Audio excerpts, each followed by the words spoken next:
Pradesh Times channel ਦੇਖਣ ਵਾਲੇ ਸਾਰੇ ਹੀ ਦਰਸ਼ਕਾਂ ਨੂੰ ਪਰਮਪਾਲ ਸਿੰਘ ਵੱਲੋਂ ਸਤਿ ਸ੍ਰੀ ਅਕਾਲ, ਨਮਸਕਾਰ ਤੇ ਆਦਾਬ।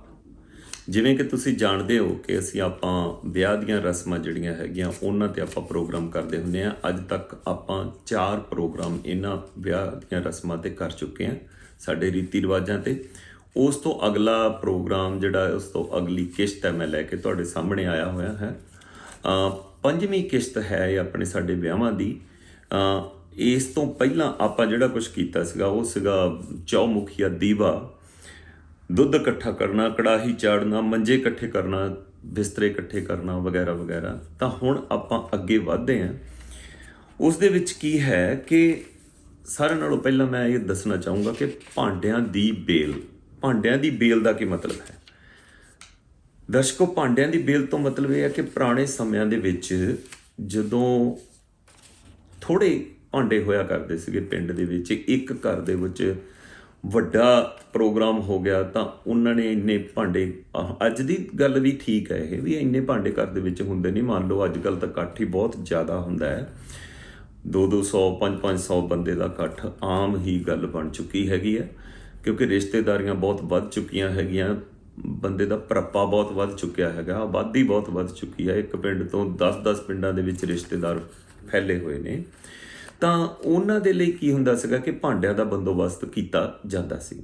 ਤਾਂ ਇਹ ਜਿਹੜੀ ਭਾਂਡਿਆਂ ਦੀ ਬੇਲ ਹੈ, ਇਹ ਉਹ ਭਾਂਡੇ ਹੁੰਦੇ ਆ ਜਿਨ੍ਹਾਂ ਦੀ ਜਿਹੜੀ ਹੁੰਦੀ ਹੈ ਨਾ ਮਲਕੀਅਤ ਪੰਚਾਇਤ ਕੋਲੇ ਹੁੰਦੀ ਹੈ, ਜਾਂ ਕਹਿ ਲਓ ਪੰਚਾਇਤ ਕੋਲੇ ਹੀ ਹੁੰਦੀ ਹੈ।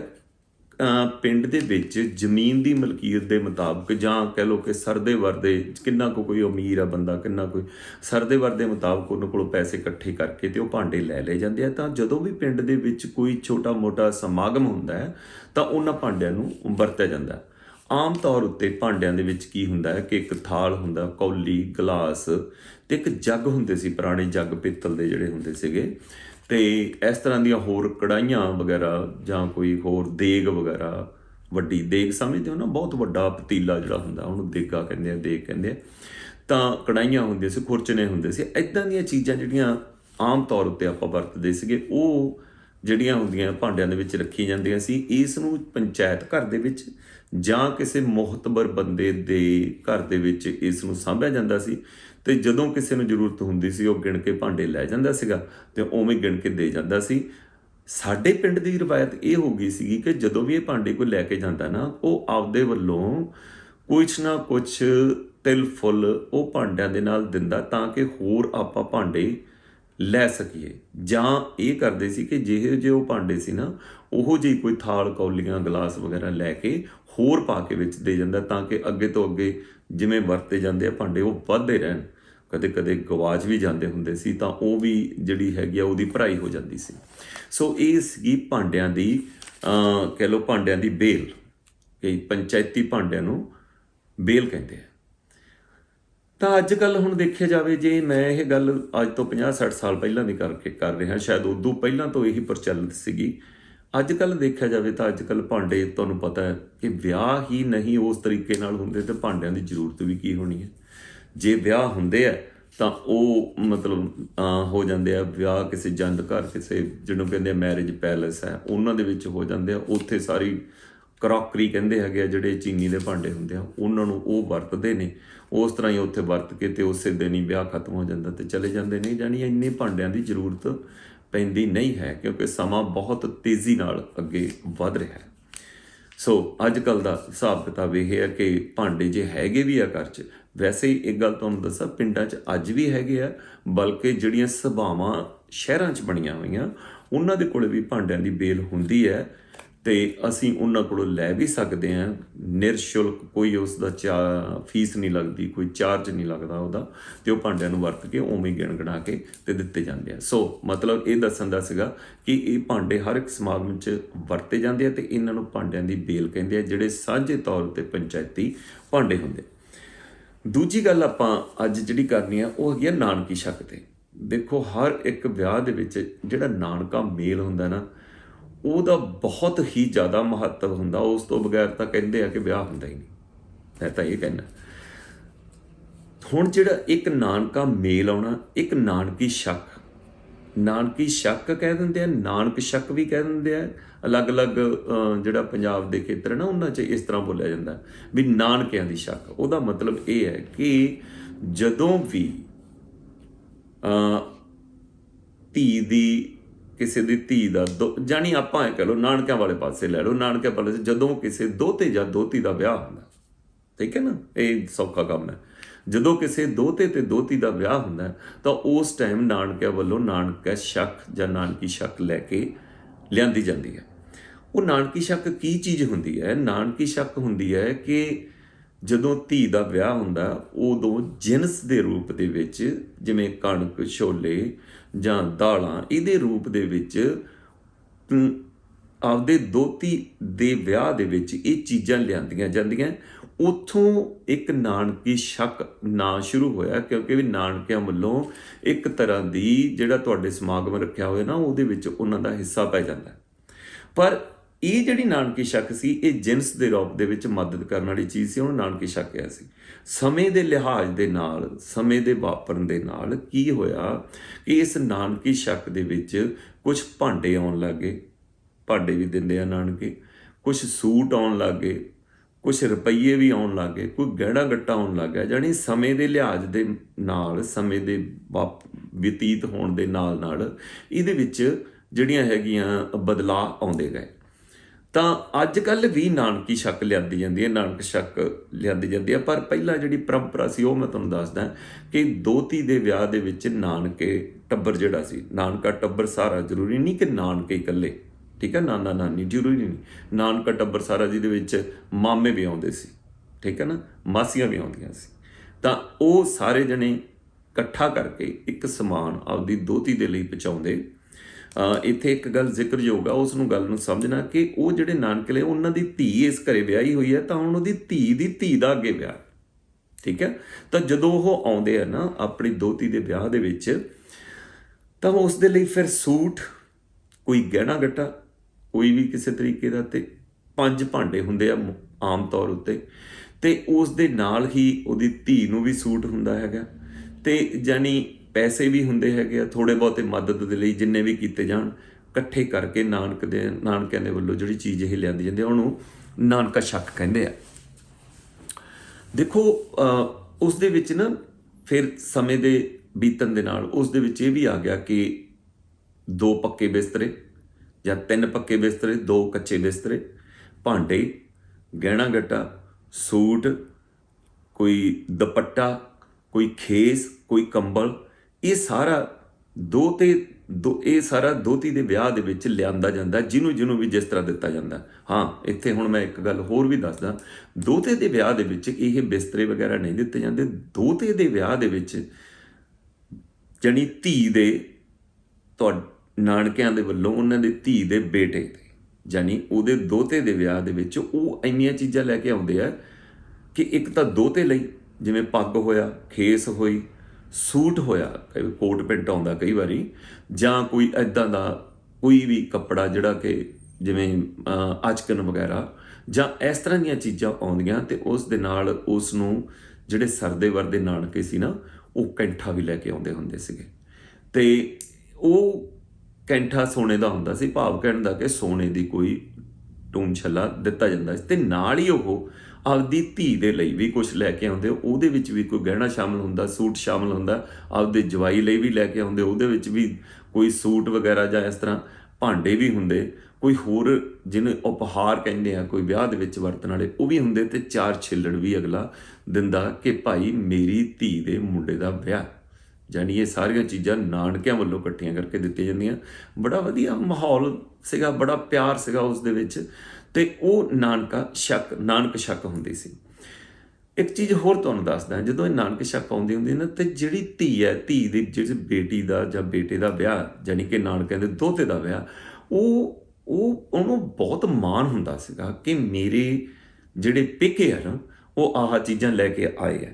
ਤਾਂ ਫਿਰ ਉਸ ਦੇ ਮਾਣ ਦੇ ਵਿੱਚ ਨਾ ਜਿਹੜੇ ਇਹ ਚੀਜ਼ਾਂ ਲਈਆਂ ਹੁੰਦੀਆਂ, ਸ਼ਰੀਕੇ ਕਬੀਲੇ ਨੂੰ ਬੁਲਾ ਕੇ ਪਿੰਡ ਦੇ ਵਿੱਚ, ਤੇ ਮੰਜਿਆਂ ਦੇ ਉੱਤੇ ਬਹੁਤ ਸੋਹਣੀਆਂ ਚਾਦਰਾਂ ਵਿਛਾ ਕੇ ਉਹਦੇ ਵਿੱਚ ਕੱਲੀ ਕੱਲੀ ਚੀਜ਼ ਰੱਖ ਕੇ ਵੀ ਆਹ ਮੇਰੀ ਸੱਸ ਦਾ ਸੂਟ, ਆਹ ਜੀ ਮੇਰੇ ਘਰ ਵਾਲੇ ਦਾ ਸੂਟ ਹੈਗਾ, ਆਹ ਇਹਨਾਂ ਨੇ ਆਪਦੇ ਦੋਹਤੇ ਨੂੰ ਦਿੱਤਾ, ਆਹ ਆਪਦੀ ਦੋਹਤੀ ਨੂੰ ਦਿੱਤਾ, ਤੇ ਆਹ ਮੇਰੀ ਸੱਸ ਨੂੰ ਸੂਟ ਦਿੱਤਾ, ਤੇ ਆਹ ਮੇਰਾ ਜਾਣੀ ਕੱਲੀ ਕੱਲੀ ਚੀਜ਼।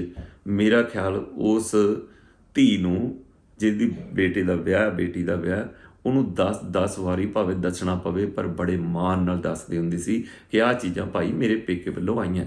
ਦੇਖੋ, ਹਰ ਇੱਕ ਨਾਨਕੇ ਆ ਜਿਹੜੇ, ਉਹ ਆਪਣੇ ਵਿੱਤ ਅਨੁਸਾਰ ਵੱਧ ਤੋਂ ਵੱਧ ਚੀਜ਼ ਉਸ ਧੀ ਲਈ ਭੇਜਦੇ ਆ, ਇਹਦੇ ਵਿੱਚ ਕੋਈ ਸ਼ੱਕ ਨਹੀਂ। ਪਰ ਉਸੇ ਹੀ ਮਾਣ ਨਾਲ ਧੀ ਦਿਖਾਉਂਦੀ ਆ, ਕੋਈ ਵੱਧ ਕੋਈ ਘੱਟ। ਸ਼ਰੀਕਿਆਂ ਨੇ ਜੋ ਕਹਿਣਾ ਹੁੰਦਾ, ਉਹਦੇ ਵੱਲੀ ਨਹੀਂ ਕੋਈ ਜਾਂਦਾ, ਨਾ ਹੀ ਉੱਥੇ ਪਰਿਵਾਰ ਦੀ ਧੀ ਜਾਂਦੀ ਹੈ। ਪਰ ਇਹ ਚੀਜ਼ਾਂ ਜਿਹੜੀਆਂ ਬਣੀਆਂ ਬਣਾਈਆਂ, ਇਹ 'ਚ ਆਪਣੱਤ ਵੀ ਹੈ, ਪਰਿਵਾਰ ਵੀ ਹੈ, ਇਹਦੇ ਵਿੱਚ ਆਪਣੱਤ ਵੀ ਹੈ, ਤੇ ਪਰਿਵਾਰ ਦੇ ਵਿੱਚ ਜਿਹੜੀ ਮੁਕਾਬਲੇਬਾਜ਼ੀ ਹੈ ਸ਼ਰੀਕਾਂ ਦੇ ਨਾਲ, ਉਹ ਵੀ ਹੈ। ਸੋ ਇਹ ਸਭ ਕੁਝ ਇਕੱਠਾ ਚੱਲਦਾ ਰਹਿੰਦਾ, ਇਹ ਨਾਨਕਾ ਸ਼ੱਕ। ਪਰ ਅੱਜ ਕੱਲ੍ਹ ਦੇ ਸਮੇਂ ਦੇ ਵਿੱਚ ਪਹਿਲੀ ਗੱਲ ਤਾਂ ਇਹ ਚੀਜ਼ਾਂ ਨੂੰ ਕੋਈ ਮਾਇਨੇ ਨਹੀਂ ਰੱਖਦੀਆਂ। ਜਿਹੜੀਆਂ ਚੀਜ਼ਾਂ ਭਾਂਡੇ ਹੋਏ, ਜਿਹੜੇ ਚੀਜ਼ਾਂ ਬਿਸਤਰੇ ਹੋਏ, ਜਾਂ ਕੋਈ ਹੋਰ ਦੁਪੱਟਾ ਹੋਇਆ, ਕਿਉਂਕਿ ਲੜਕਾ ਤੇ ਲੜਕੀ, ਚਾਹੇ ਦੋਹਤਾ ਦੋਹਤੀ, ਜਿਹਦਾ ਵੀ ਵਿਆਹ ਹੈਗਾ, ਉਹਨੂੰ ਆਪਣੀ ਜਿਹੜੀ ਪਸੰਦ ਹੈ ਨਾ, ਉਹਦੇ ਨਾਲ ਜ਼ਿਆਦਾ ਮਤਲਬ ਹੈ। ਤਾਂ ਜੇ ਪਸੰਦ ਉਹੀ ਪੂਰੀ ਹੋਊਗੀ, ਜਦੋਂ ਫਿਰ 4 ਛਿੱਲੜ ਨਾਨਕਿਆਂ ਵੱਲੋਂ ਆਉਣਗੇ, ਤਾਂ ਫਿਰ ਕੀ ਕੀਤਾ ਜਾਂਦਾ? ਨਾਨਕੇ ਘਰ ਇਕੱਠੇ ਹੋ ਕੇ, ਮਾਮੇ ਮਾਸੀਆਂ, ਨਾਨਾ ਨਾਨੀ ਜੀ ਇਕੱਠੇ ਹੋ ਕੇ ਜਿੰਨੇ ਪੈਸੇ ਬਣਦੇ ਆ, ਇਕੱਠੇ ਪੈਸੇ ਬਣਾ ਕੇ ਦੇ ਦਿੰਦੇ ਆ ਵੀ ਭਾਈ ਸਾਡੇ ਵੱਲੋਂ ਆਪਦੇ ਲਈ ਤੂੰ ਜੋ ਆਪਦੀ ਮਨਪਸੰਦ ਦੀ ਚੀਜ਼ ਆ, ਇਹ ਵਿਆਹ ਲਈ ਲੈ ਲਾ। ਬਸ ਨਾਨਕ ਸ਼ੱਕ ਇੱਥੋਂ ਤੱਕ ਰਹਿ ਗਿਆ। ਪਰ ਅੱਜ ਦੇ ਦਿਨ ਵੀ ਕਈ ਪਰਿਵਾਰ ਇਹੋ ਜਿਹੇ ਨੇ ਜਿਹੜੀਆਂ ਇਹ ਪਰੰਪਰਾਵਾਂ ਨਿਭਾ ਰਹੇ ਨੇ। ਅੱਜ ਦੇ ਤਰੀਕ ਦੇ ਵਿੱਚ ਵੀ ਨਾਨਕਿਆਂ ਵੱਲੋਂ ਬਿਸਤਰੇ ਵੀ ਆਉਂਦੇ ਆ, ਭਾਂਡੇ ਵੀ ਆਉਂਦੇ ਆ, ਦੁਪੱਟੇ ਵੀ ਆਉਂਦੇ ਆ, ਖੇਸ ਵੀ ਆਉਂਦੇ, ਕੰਬਲ ਵੀ ਆਉਂਦੇ। ਅੱਛਾ, ਇੱਕ ਚੀਜ਼ ਹੋਰ ਮੈਂ ਤੁਹਾਨੂੰ ਦੱਸਾਂ, ਪਿੰਡਾਂ ਦੇ ਵਿੱਚ ਇੱਕ ਹੋਰ ਚੀਜ਼ ਵੀ ਪ੍ਰਚਲਿਤ ਆ ਅੱਜ ਦੇ ਦਿਨ 'ਚ ਵੀ। ਦੇਖੋ, 100 ਸਾਲ ਪਹਿਲਾਂ ਦੀ ਇਹ ਚੱਲਦੀ ਪਰੰਪਰਾ, ਜਿਹੜਾ ਪਿੰਡ ਦੇ ਵਿੱਚ ਹੁੰਦਾ, ਜਿਵੇਂ ਕਿਸੇ ਧੀ ਦਾ, ਮਤਲਬ ਕਿ ਦੋਹਤੀ ਦਾ ਵਿਆਹ ਹੈਗਾ, ਉਸ ਦੇ ਵਿੱਚ ਨਾ ਇੱਕ ਜਿਹੜੀ ਕਹਿ ਲਓ ਔਰਤ ਹੁੰਦੀ ਹੈ, ਜਿਹੜੇ ਨਾ ਆਮ ਤੌਰ ਉੱਤੇ ਉਹ ਸਾਡੇ ਜਿਹੜੇ ਨਾ ਦਾਲਾਂ ਰੋਟੀਆਂ ਬਣਨ ਦੇ ਵਿੱਚ ਸਾਡੀ ਮਦਦ ਕਰਦੀ ਹੈ, ਚੀਜ਼ਾਂ ਬਣਾਉਣ ਦੇ ਵਿੱਚ ਸਾਡੀ ਮਦਦ ਕਰਦੀ ਹੈ, ਉਹਨੂੰ ਨੈਣ ਕਹਿੰਦੇ ਆ। ਤਾਂ ਉਸ ਦੇ ਲਈ ਵੀ ਸਪੈਸ਼ਲੀ ਸੂਟ ਆਉਂਦਾ। ਇਸ ਤਰ੍ਹਾਂ ਹੀ ਜਿਹੜਾ ਕੋਈ ਲਾਗੀ ਹੁੰਦਾ ਜਾਂ ਕੋਈ ਹੋਰ ਹੁੰਦਾ, ਉਹਦੇ ਲਈ ਵੀ ਖੇਸ ਕੰਬਲ ਆਉਂਦਾ। ਨਾਨਕਿਆਂ ਵੱਲੋਂ ਇਸ ਚੀਜ਼ ਦਾ ਵੀ ਖਿਆਲ ਰੱਖਿਆ ਜਾਂਦਾ। ਸੋ ਇਹ ਸਾਰਾ ਸੀ ਨਾਨਕ ਸ਼ੱਕ। ਹੁਣ ਆਓ ਆਪਾਂ ਅੱਗੇ ਵਧੀਏ। ਅੱਗੇ ਇੱਕ ਹੋਰ ਜਿਹੜੀ ਰਸਮ ਹੈ ਨਾ, ਉਹ ਮੈਨੂੰ ਯਾਦ ਆਉਂਦੀ, ਉਹ ਵੀ ਬੜੀ ਪਿਆਰੀ ਰਸਮ ਆ। ਉਸ ਨੂੰ ਕਹਿੰਦੇ ਆ ਜੀ ਚੁੱਲ੍ਹੇ ਨਿਆਉਂਦਾ। ਚੁੱਲ੍ਹੇ ਨਿਆਉਂਦਾ, ਚੁੱਲ੍ਹੇ ਨਿਆਉਂਦਾ। ਨਿਆਉਂਦਾ ਤੋਂ ਮਤਲਬ ਹੈਗਾ ਵੀ ਕਿਸੇ ਨੂੰ ਸੱਦਾ ਪੱਤਰ ਦੇਣਾ। ਚੁੱਲ੍ਹੇ ਦਾ ਮਤਲਬ, ਚੁੱਲ੍ਹੇ ਤੋਂ ਭਾਵ ਹੈ ਕਿ ਜਿਹੜਾ ਕੋਈ ਸਾਡੇ ਚੁੱਲ੍ਹੇ 'ਚ ਬਣੂਗਾ ਨਾ, ਉਹ ਤੁਹਾਨੂੰ ਖਵਾਉਣ ਲਈ ਅਸੀਂ ਸੱਦਾ ਦਿੰਦੇ ਹਾਂ। ਸੋ ਚੁੱਲ੍ਹੇ ਨਿਆਉਂਦਾ ਆਮ ਤੌਰ 'ਤੇ ਉਦੋਂ ਦਿੱਤਾ ਜਾਂਦਾ ਹੈ ਜਦੋਂ ਵਿਆਹ ਹੁੰਦਾ ਜਾਂ ਕੋਈ ਹੋਰ ਖੁਸ਼ੀ ਦਾ ਸਮਾਗਮ ਹੁੰਦਾ।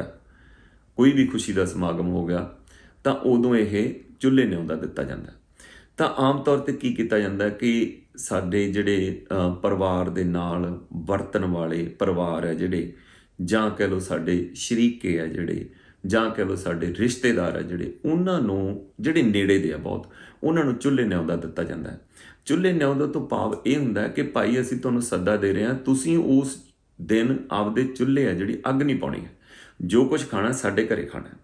ਤਾਂ ਇਹ ਜਿਹੜਾ ਚੁੱਲ੍ਹਾ ਨਿਆਉਂਦਾ ਹੁੰਦਾ ਹੈ, ਇਸ ਦੇ ਵਿੱਚ ਕੀ ਹੁੰਦਾ ਕਿ ਘਰ ਦੇ ਵਿੱਚ ਚੀਜ਼ਾਂ ਵਸਤਾਂ ਬਣਦੀਆਂ, ਜੋ ਵੀ ਕੁਛ, ਜਿਵੇਂ ਕਿ ਆਪਣਾ ਮਿੱਠੇ ਚੌਲ ਬਣਦੇ ਆ ਖਾਸ ਤੌਰ ਉੱਤੇ, ਅਤੇ ਗੁੜ ਦਾ ਕੜਾਹ ਬਣਦਾ, ਠੀਕ ਹੈ। ਇਹ ਖਾਸ ਤੌਰ ਉੱਤੇ ਚੀਜ਼ਾਂ ਬਣਦੀਆਂ। ਇਸ ਦੇ ਨਾਲ ਆਪਣਾ ਰੋਟੀ ਪਾਣੀ, ਜੋ ਵੀ ਆਪਣਾ ਦਾਲਾਂ ਜਾਂ ਸਬਜ਼ੀਆਂ, ਜੋ ਵੀ ਕੁਛ ਬਣਨਾ, ਉਹ ਬਣਾਇਆ ਜਾਂਦਾ। ਅਤੇ ਇਸ ਰਿਸ਼ਤੇਦਾਰਾਂ ਨੂੰ ਬੜੇ ਪਿਆਰ ਦੇ ਨਾਲ ਬੁਲਾਇਆ ਜਾਂਦਾ ਕਿ ਭਾਈ ਸਾਡੇ ਵਿਆਹ ਰੱਖਿਆ, ਅੱਜ ਤੋਂ ਬਾਅਦ, ਯਾਨੀ 2-3 ਦਿਨ ਪਹਿਲਾਂ ਬੁਲਾ ਲੈਂਦੇ ਹੁੰਦੇ ਆ ਵੀ ਸਾਡੇ ਇੰਨੀ ਤਰੀਕ ਦਾ ਵਿਆਹ ਭਾਈ, ਅਤੇ ਤੁਸੀਂ ਇਸ ਤੋਂ ਬਾਅਦ ਨਾ ਆ ਜਿਹੜੀ ਰੋਟੀ ਹੈ ਤੁਸੀਂ ਸਾਡੇ ਘਰੇ ਖਾਣੀ ਹੈ। ਭਾਵ ਕਹਿੰਦਾ ਤੁਹਾਨੂੰ ਚੁੱਲ੍ਹੇ ਨਿਆਉਂਦਾ, ਤੁਸੀਂ ਸਾਡੇ ਘਰ ਆ ਕੇ ਵਿਆਹ ਦੇ ਵਿੱਚ ਚੀਜ਼ਾਂ ਖਾਣੀਆਂ ਹੀ ਖਾਣੀਆਂ, ਵੀ ਹੁਣ ਤੁਸੀਂ ਇੱਧਰ ਆਪਣੇ ਘਰੇ ਨਹੀਂ, ਚੁੱਲ੍ਹੇ ਅੱਗ ਨਹੀਂ ਪਾਉਣੀ।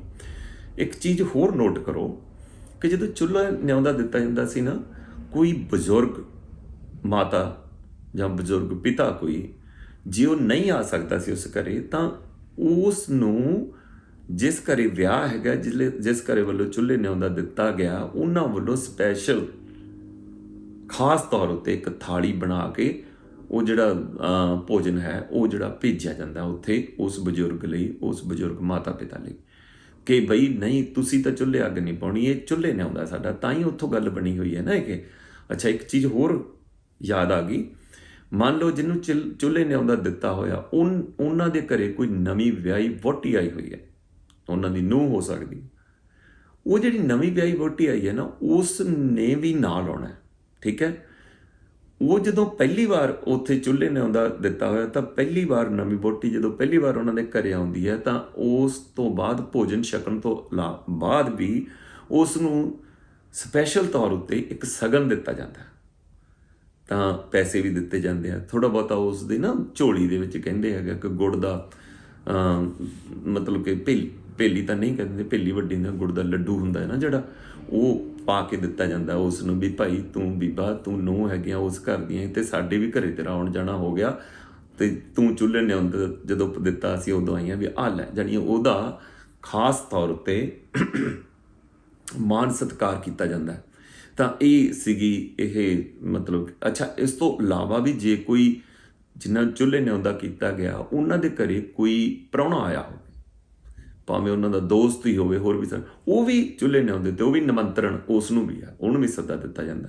ਸੋ ਇਹਦਾ ਮਤਲਬ ਇਹ ਹੈ, ਭਾਵ ਕਹਿਣ ਦਾ ਕਿ ਚੁੱਲ੍ਹੇ ਤੁਸੀਂ ਅੱਗ ਨਹੀਂ ਪਾਉਣੀ ਭਾਈ, ਸਾਡੇ ਚੁੱਲ੍ਹੇ ਨੇ ਆਉਂਦਾ, ਤੁਸੀਂ ਜੋ ਵੀ ਜਿੰਨੇ ਜਣੇ ਵੀ ਹੋ ਸਾਡੇ ਘਰੇ ਆ ਕੇ ਅੱਜ ਤੋਂ ਬਾਅਦ ਤੁਸੀਂ ਰੋਟੀ ਖਾਣੀ ਆ ਵਿਆਹ ਤੱਕ, ਠੀਕ ਹੈ ਜੀ। ਬੜਾ ਪਿਆਰ ਸੀਗਾ ਇਸ ਰਸਮ ਦੇ ਵਿੱਚ ਵੀ। ਆਓ ਆਪਾਂ ਅੱਗੇ ਵਧੀਏ। ਇੱਕ ਹੋਰ ਰਸਮ ਤੁਹਾਨੂੰ ਦੱਸ ਦਿੰਦਾ ਮੈਂ, ਉਹ ਹੈਗਾ ਜੀ ਆਟੇ ਪਾਣੀ ਪਾਉਣਾ। ਆਟੇ ਪਾਣੀ ਪਾਉਣਾ ਬੜੀ ਪਿਆਰੀ ਰਸਮ ਹੈ ਇਹ ਵੀ। ਆਟੇ ਪਾਣੀ ਪਿਆਉਣ ਤੋਂ ਮਤਲਬ ਹੈ ਕਿ ਆਟਾ ਜਾਣੀ ਅੰਨ ਜਿਹੜਾ, ਉਹਨੂੰ ਪੀ ਕੇ ਉਹਦਾ ਆਟਾ ਬਣਾਇਆ ਜਾਂਦਾ, ਅਤੇ ਉਸ ਨੂੰ ਪਾਣੀ ਵਿੱਚ ਪਾ ਕੇ ਉਹਨੂੰ ਗੁੰਨਿਆ ਜਾਂਦਾ। ਗੱਲ ਤਾਂ ਸਿਰਫ ਇੰਨੀ ਹੈ, ਲੇਕਿਨ ਵਿਆਹ ਦੇ ਵਿੱਚ ਜਿਹੜੀਆਂ ਮਤਲਬ ਕਿ ਕਹਿ ਲਓ ਕਿ ਰੀਤੀ ਰਿਵਾਜ਼ਾਂ ਦੇ ਨਾਲ ਅਸੀਂ ਉਸ ਨੂੰ ਗੁੰਨਦੇ ਹਾਂ, ਉਹ ਮੈਂ ਤੁਹਾਨੂੰ ਇੱਥੇ ਦੱਸਣ ਲੱਗਾ। ਤਾਂ ਵਿਆਹਾਂ ਦੇ ਵਿੱਚ ਕੀ ਹੁੰਦਾ ਕਿ ਜਿਵੇਂ ਮੈਂ ਤੁਹਾਨੂੰ ਦੱਸਿਆ ਵੀ ਚੁੱਲ੍ਹੇ ਨੇ ਆਉਂਦਾ ਦਿੱਤਾ, ਠੀਕ ਹੈ, ਤਾਂ ਇਹਦਾ ਮਤਲਬ ਕਿ ਉਹਨਾਂ ਨੇ ਸਪੈਸ਼ਲ ਚੀਜ਼ਾਂ ਵੀ ਬਣਾਉਣੀਆਂ, ਵਿਆਹ ਕੋਈ ਮਾਮੂਲੀ ਗੱਲ ਥੋੜ੍ਹੀ ਹੈ। ਤਾਂ ਉਹਨਾਂ ਨੇ ਉਹ ਮਤਲਬ ਕਿ ਆਟੇ ਗੁੰਨਣਾ। ਉਹਨੂੰ ਆਟੇ ਗੁੰਨਣ ਦਾ ਤਰੀਕਾ ਦੇਖੋ ਤੁਸੀਂ, ਇਹ ਆਟਾ ਕਾਫੀ ਸਾਰਾ ਗੁੰਨਿਆ ਜਾਂਦਾ ਹੈ, ਠੀਕ ਹੈ। ਇੱਕ ਵੱਡੀ ਸਾਰੀ ਪਰਾਤ ਲਈ ਜਾਂਦੀ ਹੈ, ਠੀਕ ਹੈ, ਉਸ ਪਰਾਤ ਦੇ ਵਿੱਚ ਵਾਹਵਾ ਸਾਰਾ ਆਟਾ ਪਾਇਆ ਜਾਂਦਾ। ਤਾਂ ਉਸ ਤੋਂ ਬਾਅਦ ਫਿਰ ਇੱਕ ਘੜਾ ਲਿਆ ਜਾਂਦਾ, ਘੜੇ ਦੇ ਵਿੱਚ ਪਾਣੀ ਪਾਇਆ ਜਾਂਦਾ, ਘੜੇ ਦੇ ਆਲੇ ਦੁਆਲੇ ਖੰਭਣੀ ਬੰਨ੍ਹੀ ਜਾਂਦੀ ਹੈ, ਜਿਹਨੂੰ ਮੌਲੀ ਕਹਿੰਦੇ ਆ, ਉਹ ਬੰਨ੍ਹੀ ਜਾਂਦੀ ਹੈ। ਤਾਂ ਉਸ ਤੋਂ ਬਾਅਦ ਇੱਕ ਗੜਵੀ ਲਈ ਜਾਂਦੀ ਹੈ, ਜਿਹਦੇ 'ਚੋਂ ਘੜੇ ਦੇ ਵਿੱਚੋਂ ਪਾਣੀ ਭਰਨਾ, ਅਤੇ ਉਸ ਗੜਵੀ ਨੂੰ ਵੀ ਖੰਭਣੀ ਦਿੱਤੀ ਜਾਂਦੀ ਹੈ, ਬੰਨ੍ਹੀ ਜਾਂਦੀ ਹੈ, ਤਾਂ ਕਿ ਮਤਲਬ ਖੰਭਣੀ ਤੋਂ ਮੌਲੀ ਦਾ ਨਾ ਵਿਆਹਾਂ ਦੇ ਵਿੱਚ ਅਤੇ ਸਾਡੇ ਸ਼ੁਭ ਦਿਨਾਂ ਦੇ ਵਿੱਚ ਬਹੁਤ ਮਹੱਤਵ ਹੈ, ਜਿਹਦੇ ਨਾਲ ਵੀ ਇਹ ਅਸੀਂ ਬੰਨ੍ਹ ਦਈਏ, ਉਹ ਸ਼ੁਭ ਸ਼ਗਨ ਮਤਲਬ ਕਿ ਮੰਨਿਆ ਜਾਂਦਾ। ਚਲੋ, ਤਾਂ ਹੁਣ ਪਾਣੀ ਤਿਆਰ ਹੈ, ਪਰਾਤ ਤਿਆਰ ਹੈ, ਵੱਡੀ ਸਾਰੀ ਆਟਾ ਵਿੱਚ ਪਾਇਆ ਹੋਇਆ, ਅਤੇ ਇਹ ਉਸ ਤੋਂ ਬਾਅਦ ਕੀ ਕੀਤਾ ਜਾਂਦਾ ਕਿ ਸ਼ਰੀਕੇ ਵਿੱਚੋਂ 7 ਸੁਹਾਗਣਾਂ ਨੂੰ ਬੁਲਾਇਆ ਜਾਂਦਾ ਸ਼ਰੀਕੇ ਦੇ ਵਿੱਚੋਂ। ਤਾਂ ਉਹਨਾਂ ਨੂੰ ਕਿਹਾ ਜਾਂਦਾ ਕਿ ਆਹ ਗੜਵੀ ਪਈ ਹੈ ਭਾਈ, ਆਹ ਪਿਆ ਹੈਗਾ ਘੜਾ, ਅਤੇ ਇਹਦੇ ਵਿੱਚੋਂ ਨਾ ਤੁਸੀਂ ਇੱਕ ਇੱਕ ਗੜਵੀ ਪਾਣੀ ਦੀ ਭਰ ਕੇ ਪਾਉਣੀ ਹੈ ਇਸ ਆਟੇ ਦੇ ਵਿੱਚ। ਉਹ ਆਟਾ ਇੰਨਾ ਹੁੰਦਾ ਕਿ 7 ਗੜਵੀਆਂ ਪਾਣੀ ਦੀਆਂ ਪੈ ਜਾਂਦੀਆਂ। ਤਾਂ ਉਹਦੇ ਵਿੱਚ ਪਾ ਕੇ 7 ਗੜਵੀਆਂ ਜਦੋਂ ਪਾ ਦਿੱਤੀਆਂ, ਤਾਂ ਉਹ ਫਿਰ ਉਹ 7 ਸੁਹਾਗਣਾਂ ਆਪਣੀ ਉਹਨੂੰ ਮੁੱਠੀ ਦੇ ਨਾਲ ਕਹਿੰਦੇ ਆ ਕਿ ਆਟੇ ਨੂੰ ਨਾ ਮੁੱਠੀਆਂ ਦੇ ਨਾਲ ਐਂ ਕਰਕੇ ਉਹਨੂੰ ਗੁੰਨਿਆ ਜਾਂਦਾ, ਠੀਕ ਹੈ। ਹੁਣ ਇਸ ਆਟੇ ਦੇ ਮੰਡੇ ਬਣਨੇ ਹੁੰਦੇ ਆ। ਮੰਡਾ ਜਾਣਦੇ ਹੋ ਤੁਸੀਂ ਕਿ ਦੱਸਾਂ? ਉਹ ਵੀ ਚਲੋ ਥੋੜ੍ਹਾ ਜਿਹਾ ਦੱਸ ਦਿੰਦਾ, ਅੱਜ ਕੱਲ੍ਹ ਦੇ ਬੱਚਿਆਂ ਨੂੰ ਨਹੀਂ ਪਤਾ ਹੋਣਾ, ਪਰ ਆਪਾਂ ਇੱਥੋਂ ਹੀ ਅੱਗੇ ਵਧਾਂਗੇ। ਮੰਡਾ ਹੁੰਦਾ ਹੈਗਾ ਕਿ ਆਟੇ ਨੂੰ ਨਾ ਅਸੀਂ ਆਮ ਰੋਟੀ ਲਈ ਜਿਹੜਾ ਆਟਾ ਰੱਖਿਆ ਜਾਂਦਾ ਉਹ ਥੋੜ੍ਹਾ ਕਰੜਾ ਹੁੰਦਾ, ਉਹ ਜਿਹੜਾ ਮੰਡੇ ਲਈ ਬਣਾਇਆ ਹੁੰਦਾ ਉਹ ਪਤਲਾ ਆਟਾ ਹੁੰਦਾ। ਰੋਟੀ ਨੂੰ ਅਸੀਂ ਚਕਲੇ ਦੇ ਉੱਤੇ ਵੇਲਣੇ ਦੇ ਨਾਲ ਵੇਲਦੇ ਹਾਂ, ਪਰ ਜਦੋਂ ਮੰਡੇ ਬਣਨੇ ਉਹਨੂੰ ਅਸੀਂ ਵੇਲਦੇ ਨਹੀਂ, ਪਤਲਾ ਰੱਖਿਆ ਜਾਂਦਾ। ਉਸ ਨੂੰ ਪਲੇਥਨ ਲਾ ਕੇ ਹੱਥ 'ਤੇ ਪਲੇਥਨ ਲਾਉਂਦੇ ਕਿ ਹੱਥ 'ਤੇ ਲੱਗੇ ਨਾ, ਅਤੇ ਉਹਨੂੰ ਇਸ ਤਰ੍ਹਾਂ ਕਰਕੇ ਹੀ ਮਤਲਬ ਕੀਤਾ ਜਾਂਦਾ ਤਾਂ ਕਿ ਉਹ ਵੱਧ ਜੇ। ਤਾਂ ਉਹ ਵੱਧਦਾ ਰੋਟੀ ਤੋਂ ਵੀ ਵੱਡਾ ਹੋ ਜਾਂਦਾ, ਕੋਈ 10 ਇੰਚ ਦਾ ਜਿਹੜਾ ਹੈਗਾ ਨਾ ਸਰਕਲ ਰਾਊਂਡ ਬਣ ਜਾਂਦਾ 10 ਇੰਚ ਦਾ।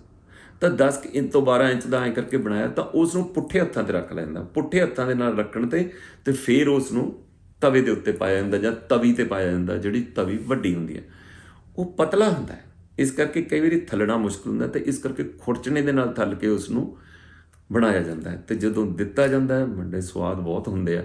ਜਦੋਂ ਮੰਡੇ ਨੂੰ ਦਿੱਤਾ ਜਾਂਦਾ ਹੈਗਾ ਕਿਸੇ ਨੂੰ, ਤਾਂ ਉਹਦੇ ਉੱਤੇ ਪ੍ਰਸ਼ਾਦ, ਜਿਹਨੂੰ ਆਪਾਂ ਕੜਾਹ ਕਹਿ ਦਿੰਦੇ ਆ, ਉਹ ਪਾ ਕੇ ਉੱਤੇ ਤੇ ਮੰਡੇ ਦਿੱਤੇ ਜਾਂਦੇ ਆ। ਠੀਕ ਹੈ, ਥੋੜਾ ਜਿਹਾ ਪਤਾ ਲੱਗ ਗਿਆ ਨਾ ਵੀ ਮੰਡੇ ਕਿਵੇਂ ਬਣਦੇ ਆ, ਹੈ ਨਾ।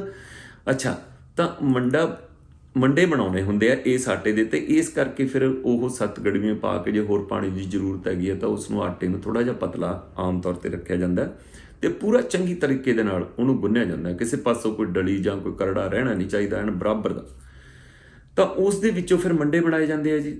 ਜਿਸ ਤਰ੍ਹਾਂ ਮੈਂ ਤੁਹਾਨੂੰ ਦੱਸਿਆ, ਲੈ ਕੇ ਪੁੱਠੇ ਹੱਥ ਦੇ ਨਾਲ ਫਿਰ ਉਹ ਤਵੇ ਦੇ ਉੱਤੇ ਪਾ ਕੇ ਤੇ ਮੰਡੇ ਬਣਾਏ ਜਾਂਦੇ ਆ। ਤਾਂ ਉਸ ਤੋਂ ਬਾਅਦ ਜਿਹੜਾ ਵੀ ਆਪਣੇ ਜਿਹੜੇ ਸ਼ਰੀਕੇ ਵਾਲੇ ਕਹਿ ਲਓ, ਆਪਣੇ ਪਰਿਵਾਰਾਂ ਦੇ ਜਿਹੜੇ ਪਰਿਵਾਰ ਦੋਸਤ ਹੈ, ਉਹ ਉਹਨਾਂ ਨੂੰ ਕਹਿ ਲਓ, ਜਿਨ੍ਹਾਂ ਨੂੰ ਚੁੱਲ੍ਹੇ ਨਿਉਂਦਾ ਦਿੱਤਾ ਜਾਂਦਾ ਹੈ, ਜਾਂ ਹੋਰ ਵੀ ਜਿਹੜੇ ਰਿਸ਼ਤੇਦਾਰ ਆਏ ਹੁੰਦੇ ਆ, ਉਹਨਾਂ ਸਾਰਿਆਂ ਨੂੰ ਫਿਰ ਇਹ ਮੰਡੇ ਬਣਾ ਕੇ ਤੇ ਇੱਕ ਗੁੜ ਦਾ ਕੜਾਹ ਬਣਾਇਆ ਜਾਂਦਾ। ਉਸ ਟਾਈਮ ਗੁੜ ਹੀ ਮਤਲਬ ਜ਼ਿਆਦਾ ਹੁੰਦਾ ਇਸ ਦਾ, ਗੁੜ ਦਾ ਕੜਾਹ ਤਦ ਮਤਲਬ ਮੈਂ ਕਹਿ ਰਿਹਾ, ਤਾਂ ਉਹਨੂੰ ਬਣਾਇਆ ਜਾਂਦਾ ਸੀ। ਤਾਂ ਉਹਦਾ ਨਾ ਮੰਡੇ ਦੇ ਉੱਤੇ ਰੱਖ ਕੇ, ਤੇ ਥਾਲੀ ਦੀ ਜ਼ਰੂਰਤ ਨਹੀਂ ਸੀ ਹੁੰਦੀ। ਮੰਡਾ ਇੰਨਾ ਕੁ ਗਰਮ ਹੁੰਦਾ ਸੀਗਾ ਕਿ ਉਹ ਪੋਲਾ ਜਿਹਾ ਹੱਥ ਦੇ ਜਦੋਂ ਰੱਖਿਆ ਹੁੰਦਾ ਤਾਂ ਮਤਲਬ ਕਿ ਉਹ ਆਸੇ ਪਾਸੇ ਹੇਠਾਂ ਨੂੰ ਵੀ ਡਿੱਗਦਾ ਹੁੰਦਾ ਸੀ।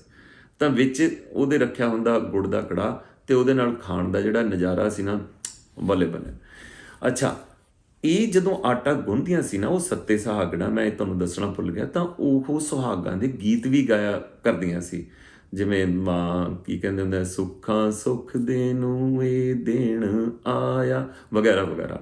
ਇਸ ਤਰ੍ਹਾਂ ਕਰਕੇ ਉਹ ਗਾਉਂਦੀਆਂ ਵੀ ਰਹਿੰਦੀਆਂ, ਆਟਾ ਵੀ ਗੁੰਨਦੀਆਂ ਰਹਿੰਦੀਆਂ। ਜਦੋਂ ਇਕੱਠੇ ਹੁੰਦੇ ਮੰਡੇ ਬਣਾ ਲੈਂਦੇ। ਹੁਣ ਵਾਰੀ ਆਉਂਦੀ ਹੈ ਕਿ ਉਹਨਾਂ ਨੂੰ ਕਿਵੇਂ ਵਰਤਾਇਆ ਜਾਵੇ। ਆਮ ਤੌਰ ਉੱਤੇ ਮੰਡੇ ਹੁੰਦੇ ਸੀਗੇ, ਰੋਟੀ ਵੀ ਹੁੰਦੀ ਸੀਗੀ, ਦਾਲ ਹੁੰਦੀ ਸੀ, ਗੁੜ ਦਾ ਕੜਾਹ ਹੁੰਦਾ ਸੀਗਾ, ਤੇ ਹੋਰ ਕੋਈ ਸਬਜ਼ੀ ਭਾਜੀ, ਆਮ ਤੌਰ ਉੱਤੇ ਆਲੂ ਗਾਜਰਾਂ ਹੁੰਦੀਆਂ ਸੀ ਪਿੰਡਾਂ 'ਚ, ਤਾਂ ਉਹ ਵੀ ਹੁੰਦੀਆਂ ਸੀਗੀਆਂ। ਇਸ ਨੂੰ ਫਿਰ ਇੱਕ ਥਾਲ ਦੇ ਵਿੱਚ ਰੱਖ ਕੇ, ਉਹ ਥਾਲ ਬਣਾ ਕੇ, ਉਹਨੂੰ ਥਾਲੀ ਬਣਾਉਣਾ ਵੀ ਕਹਿ ਦਿੰਦੇ, ਥਾਲ ਬਣਾ ਕੇ ਹਰ ਇੱਕ ਨੂੰ ਪਰੋਸਿਆ ਜਾਂਦਾ। ਨਾਲ ਇੱਕ ਪਿੱਤਲ ਦੇ ਗਲਾਸ ਦੇ ਵਿੱਚ ਪਾਣੀ ਵੀ ਰੱਖਿਆ ਜਾਂਦਾ ਸੀਗਾ, ਤਾਂ ਉਹ ਵੀ ਪਾਣੀ। ਸੋ ਇਸ ਤਰੀਕੇ ਨਾਲ ਜਿਹੜਾ ਇਹ ਚੀਜ਼ ਮੈਂ ਤੁਹਾਨੂੰ ਕਹਿੰਦਾ ਵੀ ਥਾਲ ਬਣਾ ਕੇ ਨਾਲ ਪਾਣੀ ਲੈ ਕੇ ਐਂ ਰੱਖਣਾ, ਇਹਨੂੰ ਨਾ ਬਹੁਤ ਇੱਜ਼ਤ ਅਫਜ਼ਾਈ ਦਾ ਜਿਹੜਾ ਸੀਗਾ ਚਿੰਨ੍ਹ ਮੰਨਿਆ ਜਾਂਦਾ ਸੀਗਾ ਕਿ ਅਸੀਂ ਭਾਈ ਤੁਹਾਡੀ ਇੱਜ਼ਤ ਕਰ ਰਹੇ ਹਾਂ ਬਹੁਤ ਜ਼ਿਆਦਾ। ਆਏ ਨਹੀਂ ਹੈਗਾ ਵੀ ਹੁਣ ਵਾਂਗੂ ਮੇਜ਼ ਦੇ ਉੱਤੇ ਲਾ ਕੇ ਤੇ ਰੱਖ ਦੇਣੇ ਡੋਂਗੇ, ਆ ਜਾਓ ਜੀ ਭਾਈ ਚੱਲੋ ਖਾਈ ਚੱਲੋ, ਨਹੀਂ, ਇਹਨੂੰ ਇੱਜ਼ਤ ਅਫਜ਼ਾਈ ਨਹੀਂ ਸੀ ਕਹਿੰਦੇ। ਇਹਨੂੰ ਤਾਂ ਇਹ ਕਹਿੰਦੇ ਹੈਗੇ ਵੀ ਭਾਈ ਤੁਹਾਡੇ ਕੋਲ ਵਕਤ ਹੈ ਨਹੀਂ, ਤੇ ਤੁਸੀਂ ਭਾਈ ਇਹ ਇੱਥੇ ਰੱਖ ਲਓ ਤੇ ਖਾ ਲਓ, ਠੀਕ ਹੈ। ਉਹ ਫਿਰ ਕੱਲੀ ਜਦੋਂ ਥਾਲੀ ਬਣਾ ਕੇ ਦਿੰਦੇ ਸੀ, ਉਸ ਦੇ ਵਿੱਚ ਜਿਹੜੀ ਇੱਜ਼ਤ ਅਫਜ਼ਾਈ ਦਾ ਮਤਲਬ ਕਿ ਇੱਕ ਨਮੂਨਾ ਸੀ। ਸੋ ਅੱਜ ਕੱਲ੍ਹ ਹੁਣ ਕੀ ਹੈਗਾ ਕਿ ਇਹ ਚੀਜ਼ਾਂ ਤਾਂ ਹੈ ਹੀ ਨਹੀਂ। ਮੇਰਾ ਖਿਆਲ ਮੰਡੇ ਤਾਂ ਬਣਦੇ ਹੀ ਨਹੀਂ ਹੋਣੇ। ਅੱਜ ਕੱਲ੍ਹ ਹੋਰ ਵਿਅੰਜਨ ਬੜੇ ਵੱਡੇ ਸਵਾਦਾਂ ਵਾਲੇ ਵਿਅੰਜਨ ਆ ਚੁੱਕੇ ਹੈਗੇ ਨੇ, ਤੇ ਇਸ ਤੋਂ ਵੀ ਵੱਧ ਜੇ ਦੇਖਿਆ ਜਾਵੇ ਤਾਂ ਮੈਂ ਹੁਣ ਕਹਿੰਦਾ ਚੰਗਾ ਵੀ ਨਹੀਂ ਲੱਗਦਾ ਵੀ ਕਈਆਂ ਨੂੰ ਆਟਾ ਹੀ ਨਹੀਂ ਗੁੰਨਣਾ ਆਉਂਦਾ। ਅੱਜ ਕੱਲ੍ਹ ਦੀ ਜਿਹੜੀ ਪਨੀਰੀ ਹੈ, ਉਹਨਾਂ ਨੇ ਆਟਾ ਤਾਂ ਕੀ ਗੁੰਨਣਾ, ਰੋਟੀਆਂ ਹੀ ਨਹੀਂ ਜਦੋਂ ਬਣਾਉਣੀਆਂ ਤਾਂ ਆਟਾ ਹੀ ਕੀ ਗੁੰਨਣਾ ਹੋਇਆ। ਸੋ ਮੈਂ ਬਾਹਲਾ ਨਹੀਂ ਕਹਿੰਦਾ ਹੁੰਦਾ ਕਈ ਵਾਰੀ ਜਦੋਂ ਮੈਂ ਕਹਾਂ, ਪਰ ਮੇਰਾ ਦੱਸਣ ਤੋਂ ਭਾਵ ਇਹੀ ਹੁੰਦਾ ਕਿ ਸੋਚੋ ਥੋੜ੍ਹਾ ਬਹੁਤਾ ਜਿਹੜੀ ਪੰਜਾਬੀਅਤ ਹੈ, ਇਹਨੂੰ ਪੰਜਾਬੀਅਤ ਕਲਚਰ, ਪੰਜਾਬੀ ਸਮਾਜ ਦੀ ਜਿਹੜੀਆਂ ਵੱਡਮੁੱਲੀਆਂ ਹੈਗੀਆਂ ਨਾ ਰੀਤੀ ਰਿਵਾਜਾਂ, ਇਹਨਾਂ ਨੂੰ ਕਾਇਮ ਰੱਖਣ ਦੇ ਲਈ ਰੋਟੀ ਵੀ ਬਣਾਉਣਾ ਸਿੱਖੋ। ਖਾਸ ਕਰ ਮੈਂ ਕੁੜੀਆਂ ਨੂੰ ਕਹਿ ਰਿਹਾ, ਸਾਡੀਆਂ ਜਵਾਨ ਕੁੜੀਆਂ, ਰੋਟੀ ਵੀ ਬਣਾਉਣਾ ਸਿੱਖੋ, ਤੇ ਆਪਣਾ ਆਟਾ ਵੀ ਗੁੰਨਣਾ ਸਿੱਖੋ, ਦਾਲ ਸਬਜ਼ੀ ਬਣਾਉਣਾ ਸਿੱਖੋ। ਤੇ ਜਦੋਂ ਤੁਹਾਡਾ ਵਿਆਹ ਹੋ ਜਾਵੇ ਨਾ, ਵਿਆਹ ਤੋਂ ਬਾਅਦ ਆਪਦੇ ਜਿਹੜਾ ਪਤੀ ਨੂੰ, ਆਪਦੇ ਹਸਬੈਂਡ ਨੂੰ ਆਪ ਚੀਜ਼ ਜਦੋਂ ਬਣਾ ਕੇ ਤੁਸੀਂ ਖਵਾਓਗੇ ਨਾ, ਉਦੋਂ ਮੈਨੂੰ ਯਾਦ ਕਰਿਓ, ਸਾਰਿਆਂ ਨਾਲੋਂ ਵੱਧ ਚੀਜ਼ ਉਹੀ ਚੰਗੀ ਲੱਗੂਗੀ ਜਿਹੜੀ ਤੁਸੀਂ ਬਣਾ ਕੇ ਦਿਓਗੇ। ਖਾਸ ਕਰ ਦਾਲ ਤੇ ਰੋਟੀ ਬਹੁਤ ਹੀ ਸਾਦੀ ਚੀਜ਼ ਹੈ, ਲੇਕਿਨ ਇਸ ਦੇ ਵਿੱਚ ਸਵਾਦ ਉਦੋਂ ਹੀ ਆਉਂਦਾ ਜਦੋਂ ਤੁਸੀਂ ਆਪ ਬਣਾ ਕੇ ਉਹਦੇ ਵਿੱਚ ਪਿਆਰ ਘੋਲ ਕੇ ਦੇ ਵਿੱਚ ਤੁਸੀਂ ਪਰੋਸ ਦਿਓ ਕਿਸੇ ਦੇ ਲਈ। ਪਰੋਸਣਾ ਭਾਵ ਥਾਲੀ ਦੇ ਵਿੱਚ ਪਾ ਕੇ ਵਧੀਆ ਤਰੀਕੇ ਦੇ ਨਾਲ ਦੇਣਾ। ਸੋ ਅੱਜ ਇੰਨਾ ਹੀ ਕਾਫੀ ਹੈ। ਅੱਗੇ ਜਦੋਂ ਮੈਂ ਆਊਂਗਾ ਕੁਝ ਹੋਰ ਆਪਾਂ ਰੀਤੀ ਰਿਵਾਜ ਲੈ ਕੇ ਜਾਵਾਂਗੇ। ਮੇਰੇ ਵੱਲੋਂ, ਪ੍ਰਦੇਸ਼ ਟਾਈਮਸ ਵੱਲੋਂ ਸਾਰਿਆਂ ਨੂੰ ਸਤਿ ਸ੍ਰੀ ਅਕਾਲ, ਨਮਸਕਾਰ ਤੇ ਆਦਾਬ।